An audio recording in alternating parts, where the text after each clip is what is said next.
ভাই এখন টাকা উড়াও তাই না? বাবার দায়িত্ব কাঁধে উঠলে তখন বুঝবা 100 টাকা খরচ করলে কেমন করে 500 টাকা খরচ করার সমান কষ্ট হয়।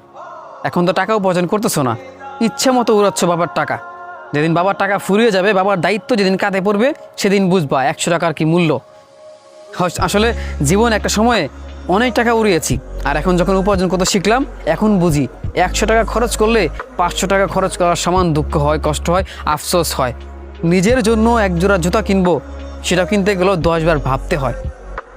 হ্যাঁ, আসলেই দায়িত্ব যখন কাঁধে পড়বে না, তখন বুঝবা যার দায়িত্ব যার কাঁধে পড়ে সেই বুঝে পরিস্থিতি কী জিনিস, টাকা কী জিনিস, আর বাবারা কি কতটা কষ্ট করে, কেমন করে সংসার চালায়, কেমন করে আমাদের আবদারগুলো ইচ্ছাগুলো পূর্ণ করার চেষ্টা করে। এটা তখনই বুঝবা যখন সেই দায়িত্ব ঘাড়ে এসে পড়বে। আসলেই এখন বুঝি টাকার কী মূল্য।